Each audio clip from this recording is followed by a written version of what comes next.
नमस्कार साथियों, मैं लोकेश कुमार और आप देख रहे हैं FCLK 9304। दोस्तों, मैं हूं आज महत्वपूर्ण चर्चा करने के लिए, जो कि आपको जानकारी होगी कि भारत नेपाल के बीच आज पहले ट्रायल जो कि नरेंद्र मोदी जी और नेपाल के प्रधानमंत्री जी करने जा रहे हैं।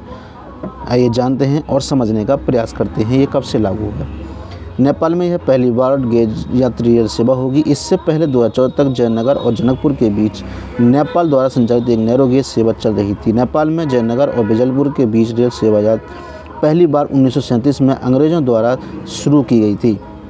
इसे 2001 में नेपाल में विनाशकारी बाढ़ के बाद निलंबित कर दिया गया था। तो मेरे प्रिय साथियों, जैसा कि आपने देखा कि जो भारत के प्रधानमंत्री और नेपाल के प्रधानमंत्री जी ने अब ये नए सिरे से स्टार्ट की है। ठीक है, आगे देखते हैं।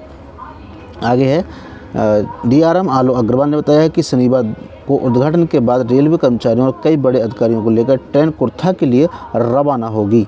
रविवार से यात्रियों के लिए ट्रेन का परिचालन शुरू हो जाएगा।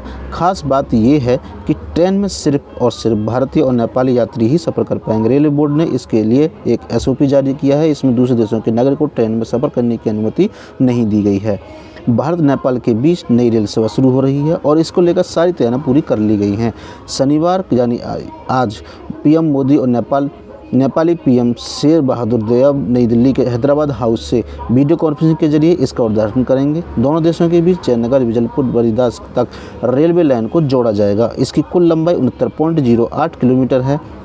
पहले चरण में 34.5 किलोमीटर रेलवे लाइन का उद्घाटन किया जाएगा, जो बिहार के जयनगर को नेपाल के जनकपुर कुर्था रेलवे स्टेशन से जोड़ेगी। मेरे प्रिय साथियों, जैसा कि आप देख रहे होंगे कि जयनगर ये रेलवे स्टेशन है।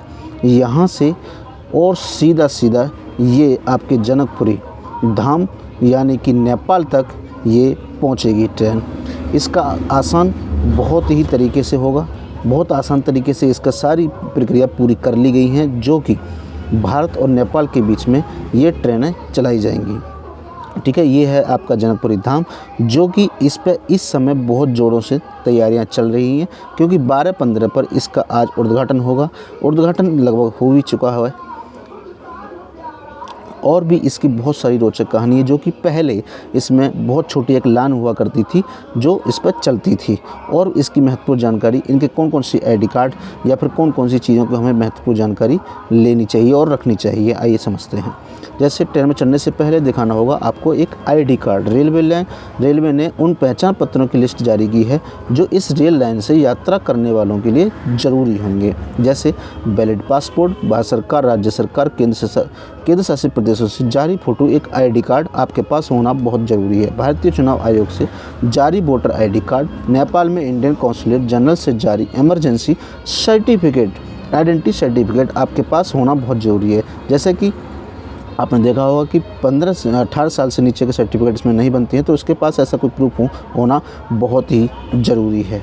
ठीक है, आगे 8 साल बाद शुरू हो रही है ये रेल सेवा, यानी कि पहले भी ये चल चुकी है। भारत नेपाल के बीच रेल सेवा को लाइफलाइन माना जाता है। साल 2010 में छोटी लाइन को बड़ी लाइन में कन्वर्ट करने के लिए भारत सरकार ने करीब 548 करोड़ रुपए की मंजूरी दी थी। 2014 तक इसी लाइन पर जयनगर से जनकपुर तक ट्रेनों का परिचालन होता रहा।